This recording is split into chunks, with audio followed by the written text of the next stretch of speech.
Aloha and welcome. My name is Taylor Norris, and I'm an astrologer and Reiki master teacher. And in today's video, we are going to be having a look at the Sagittarius full moon coming up on June 10th, occurring at 20 degrees Sagittarius in 38 minutes.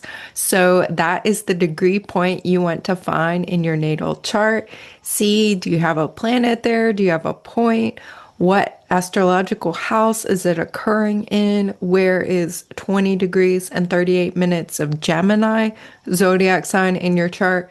That is where the sun will be, with the sun opposing the moon opposing the sun, creating this beautiful full moon of thanksgiving and gratitude, the potential for miracles, and also, as we will see, some undercurrents of dream work being very possible, very highlighted, deep healing. There's so much. It really is a magical, dynamic, powerful chart. In this video, we'll also talk a little bit about the medical astrology, what to be aware of, how to practically work with this lunation so that you are in your most well, vital, thriving space, hopefully setting yourself up for success and enjoyment and really opening to receive the prosperity, the abundance, and the fullness of this full moon, the fullness of the magic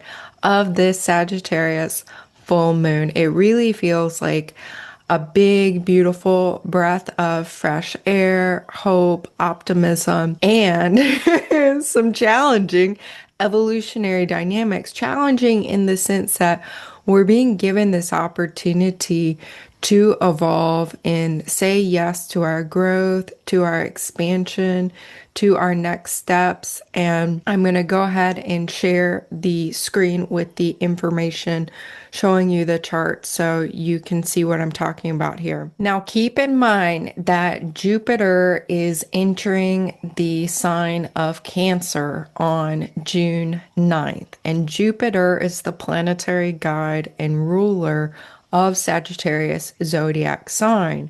And the moon is the guiding light of Cancer zodiac sign. So Jupiter entering Cancer, the moon in Sagittarius, they're in each other's signs, and this is called mutual reception. So they are working together powerfully.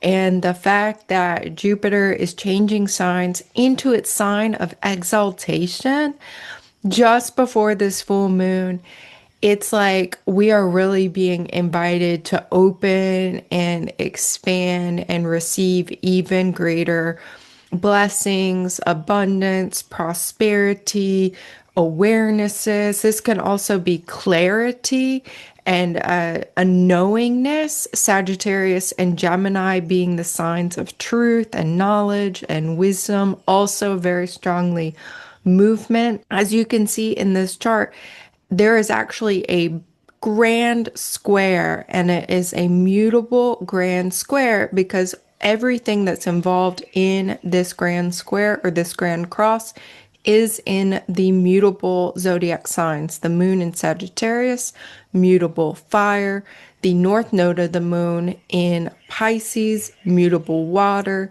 and the sun in Gemini, mutable air, and the south node of the moon in Virgo, mutable earth. And the mutable signs, they are all the energy in motion, completing and shape-shifting and transforming, and really very moldable, adaptable, changeable energy, variable energy that is in that motion, transitional, transformational, transmutational, alchemical process of change.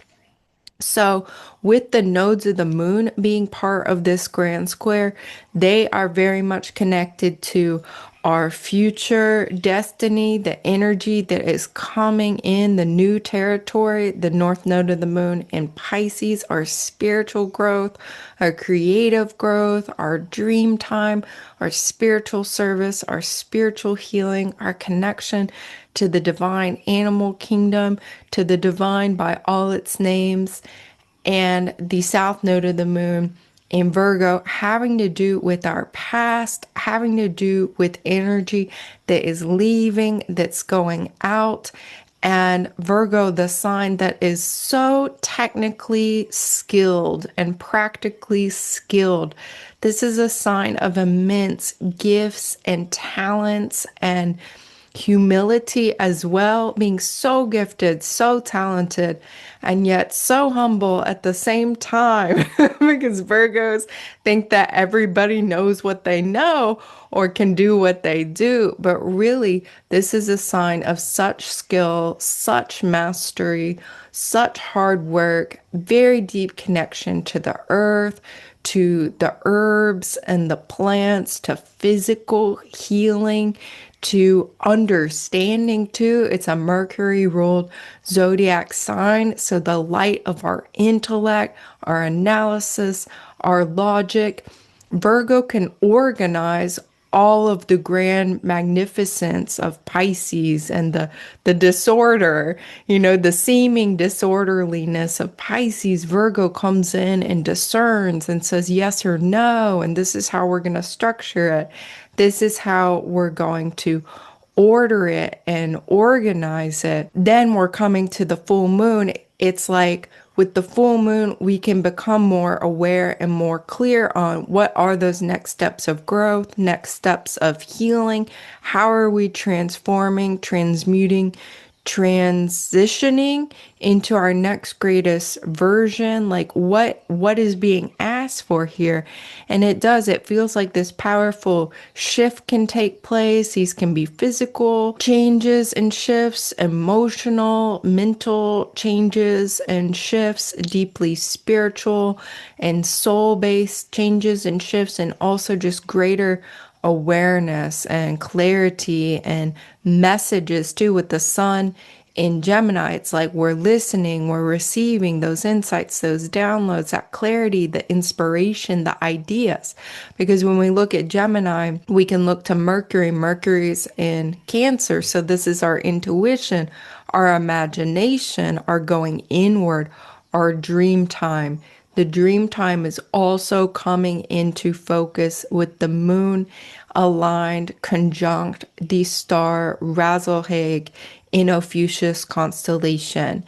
And this is the healer's star. This is a deeply healing, magical, shamanic star, very connected to the mythology of Asclepius, who was a student and a mentee of Chiron in mythology and learned all the healing ways and became such a very gifted and psychic, intuitive healer, herbalist, knew all the different ways of healing.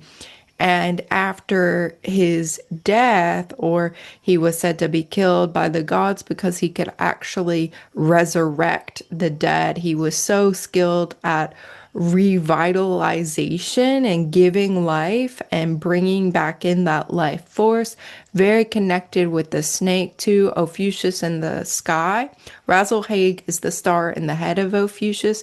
And Ophiuchus is holding this snake, this serpent, the kundalini, the life force.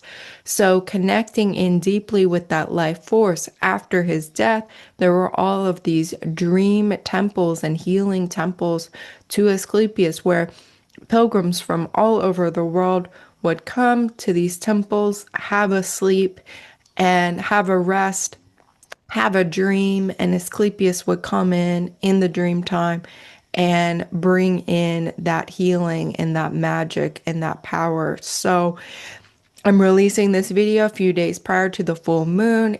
Keep your dream diary handy, write down your dreams, invite healing, growth, expansion, messages, just good old fun times and adventures in your dream time. And this can be a really fruitful way to work with this extremely powerful star.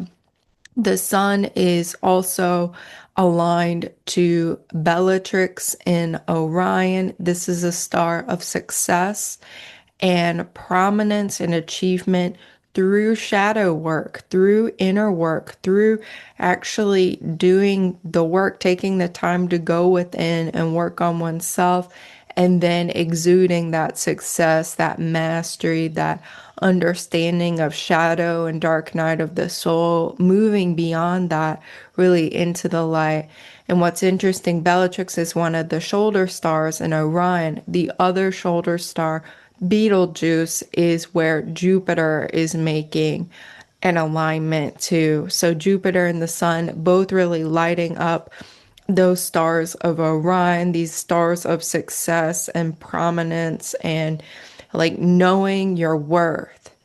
Knowing your worth. Virgo South Node can like doubt that worth. So knowing your worth, trusting your worth, your worthiness to receive the abundance of blessings, the miracles that are possible. One of Jupiter's association when you're having a transit, Jupiter connecting with your planets, is the miracle vibration is with you. So to know that it's definitely not a guarantee, but it can happen where miraculous experiences, healings, things like that, resolution solutions can really come in on Jupiter's transit. So that's really, really powerful. So I wanted to also mention the full moonness of the oppositionness of this chart is also being amplified by two other oppositions I will mention here. We have Venus, beautiful Venus in Taurus, her sign where she is in dignity, she's in rulership. She is a guide for Taurus zodiac sign at 5 degrees Taurus, 9 minutes. She is opposite Vesta. Vesta is retrograde at 5 degrees Scorpio, 24 minutes. And you can see in the galactic chart that Venus is opposite Shapley attractor at 2 degrees 28 minutes of Scorpio. And so Vesta in her retrograde motion is in application. She's applying a conjunct alignment to Shapley attractor. So that attraction, quality, manifestation, frequency, the ritual and ritualization of Vesta, another component of the divine feminine, an asteroid goddess connecting to keeping the fires of Rome alive and alight during the height of its civilization, the Vestal virgins who were dedicated and devoted to the spiritual work full time. That was their job, that was their mission. They were not householders, they were not mothers and wives. They were spiritual priestess, temple keepers, full time, full on. So Venus and Vesta aligning with Shapley. This is very magical. This is very powerful. This is abundant. This is deeply spiritual. This is like going into the depths of the depths and really connecting in with that abundance frequency and that worthiness and the delight of the senses too. So ritual can look like so many things, and we are invited to consider what kinds of small and simple rituals we might want to bring into our lives, what kinds of like being creative with it too. Venus, maybe you want to do it with somebody else. It is an opposition. Oppositions can indicate another person or a group of people. And so this is a really beautiful opposition that's present. We have another opposition between Mars 26 Leo and 39 minutes opposing asteroid goddess Pallas Athena at 25 Aquarius 13 minutes. And this is really powerful as well. Mars, our divine masculine. Mars is aligned to Alphard star and Hydra. This is another serpent snake constellation. So the Kundalini, the life force coming in through our physical creative expression, Mars and Leo coming through our intellect, our insights, our awarenesses, Pallas Athena strategizing too our next action steps and perhaps receiving like the energy template of it first. Hydra Alphard, clearing away, cutting away anything that may be blocking that or hindering that. And this does feel like not the impulsiveness of Mars. It's more of a strategic, okay, like what is that next step? What are the insights, the awarenesses that are here, like being more thoughtful and planning with it. There are a few other indications of like that imminent action, like I talked about in the Jupiter and Cancer video, with Jupiter making its exact square to Saturn in Aries, Jupiter in Cancer making that square to Saturn in Aries. This is a cardinal first quarter square, indicating fast moving energy, indicating a next action step, indicating a change, cardinal, initiating that next change. And that square is exact on June 15th. I've made a note here of the exact dates of these, a couple different exact transiting aspects that are after this full moon. So the action, the plan coming in with Vesta, right? And with that grand square, getting the grand plan of the next steps of greater awareness of the evolutionary trajectory. Another indicator that some action is coming through, some electrification guiding that action, is that on June 14th, 15th, we have an exact square of Mars to Uranus. And this again is a first quarter square indicating an action step. Typically, this can manifest behaviorally and outwardly here from Leo to Taurus. So, this is fiery, this is creative, this is dynamic, this can be galactic. Also, this can be very innovative. And I am increasingly interested in this Uranus Pleiades connection. And to note too that Sedna, dwarf planet Sedna, is also aligning with the Pleiades, and she's got just this super massive orbit that is, greater than 10 or 11,000 year orbit. So she sees parts of the solar system that, we on Earth, we never see. Very, very well traveled Sedna. And I'm really excited because in July I'll be teaching a class on Uranus, and I've really been doing a lot of listening in with the Pleiades and how Pleiades is connected to ancient Lemuria, ancient Mu, and is also connected in a large part of esoteric astrology.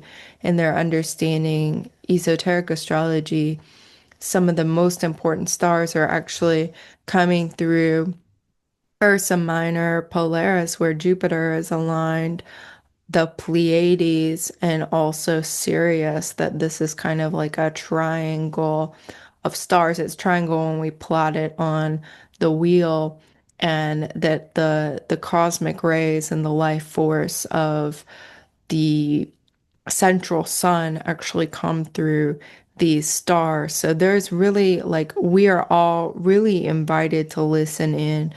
The Pleiadians are talking, the Pleiadian memories, ancient Lemurian memories, and really like deep and ancient truths are increasingly available here. We do still have Pegasus stars very activated. The nodes in the moon, as I said, part of that grand cross formation, aligning with Markov, this sense of stability, steadfastness, reliability, finding our grounding even with all of the change and the evolution and the speed and the unpredictability and uncertainty and the apparent chaos in the global stage and external world, that within ourselves, we are really being invited in to be stable within ourselves, within our consciousness, within what we can control, and within our conscious choice, essentially. And like, where are you focusing your mind? Where are you focusing your energy, to be aware of those different currents, those different frequencies, and choose where you want to be, and know that that does actually help to alleviate the chaos and all of the uncontrollables. it ends up, connecting you with your own empowerment, which is definitely what Jupiter wants for all of us, and Sagittarius wants for all of us, and Pluto wants us to feel very empowered too. So, yes, that's very important. Saturn is aligning too with Skiat star and Pegasus, and the Pegasus star is really all year. And I wanted to show y'all I have a new friend here. This is a stuffed animal. Pegasus has wings. And this is my new dream buddy for really bringing in the spirit of play and the dream time, and honoring these powerful Pegasus alignments that we have all year, that we are really being guided to our next level. And the unicorn vibration is just so strong at this time, and to know that we can be supported by these beautiful, very pure, enchanting beings all of the time. Sagittarius too is the centaur, the horse, or it can also be the unicorn. All right, so I also wanted to mention some of the medical astrology things to be aware of too on a practical level. Virgo South Node says, let's be practical here. And so, with the Sagittarius zodiac sign, there is a body zone linked to Sagittarius zodiac sign. And so, with this full moon, we'll want to nourish. Whenever the moon is in Sagittarius, we are invited to really nourish this body zone that includes our hips, thighs, our glutes, sciatic nerve, spinal cord, hip and thigh muscles, the large muscles of the legs, the coccyx, the tailbone, the sacrum. And Sagittarius also influences the arteries and the coordination of the nervous system. So, nervous system soothing. Sagittarius and Gemini are very connected to the nervous system. And so at this time, we can really nourish these body parts. Sagittarius moon sign stimulates the sciatic nerve, motor nerves, and muscular system of the legs. So it's really good to move with the Sagittarius moon. Sagittarius moon pulls energy to the hips and thighs. You will want to move those body parts. Sag moon in its shadow expression can create, or Sagittarius zodiac sign can create like restless legs. And I've had this. I have Sagittarius rising my whole life. Since childhood, I had really bad growing pains, and then I had restless legs. And that's something I've had on and off my whole life. And I find that the walking and the movement are very, very important. Recently, I've had a foot injury, and so I can't walk around as much. So I've been doing more yoga. So finding a way to move your body and move your legs and your hips is very, very important with the Sagittarius moon. Because this moon can be hyperactive, it can be prone to insomnia, mental excitement, nervous system excitement. And again, as Sagittarius rising, this is something I've struggled with on and off, again, my whole life. When I was a little girl going to sleepovers, I would bring cough medicine to help me sleep because I noticed I would always fall asleep when I took it. So even if I didn't have a cough, this is, yeah, self-medication. I do have Neptune in the first house, so very much on point there. So this would be a good time too, knowing this tendency towards insomnia that I have. I usually like to have made in my fridge some herbal bedtime teas. So if I find I can't sleep, there it is in the fridge. I can take out.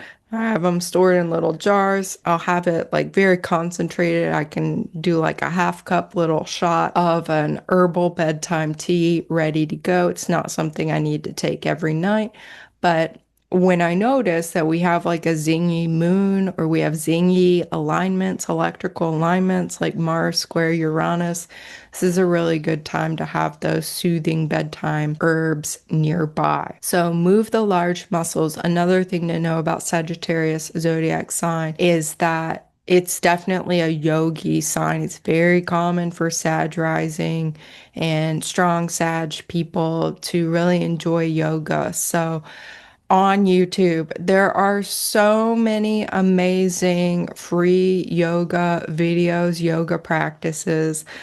I've been availing myself of them quite a bit. There's yin yoga and restorative yoga and hatha yoga, vinyasa yoga, good morning yoga, sleepy time yoga. There's even channels that do yoga for the full moon and the new moon, and even by zodiac sign. I definitely encourage you, have a look, maybe do a little gentle yoga practice, whatever your body's asking for, that this can be really, really soothing at this time, soothing of the nervous system. Yoga, I find too, really soothes people with strong Gemini placements as well. So, just offering that as a suggestion, as something to try. And this would be a good time for some pigeon pose, some, hip opening poses. So do what you can. I know everyone is where they're at in their movement and their health journey. I offer these medical astrology insights. Again, I'm not a medical doctor, but this is what I'm learning about. And I think this is really practical application and uses of the astrology. I love the star alignments and the very spiritual, mystical, magical parts. And I also really appreciate the very practical applications of the full moon as well. So thank you so much for watching this video. Things to know about that are coming up. June 9th, I'm teaching a class on Jupiter. You can learn more about that in the link in the description box. I also made a video about the transit and a little bit more about the class, what will be covered. June 23rd is the free Cancer New Moon Distant Reiki Share.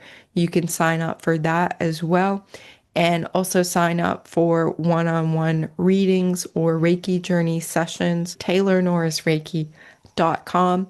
I'm so grateful for you being here, and I look forward to connecting with you more soon. Happy, blessed, magical, miraculous Sagittarius full moon to you.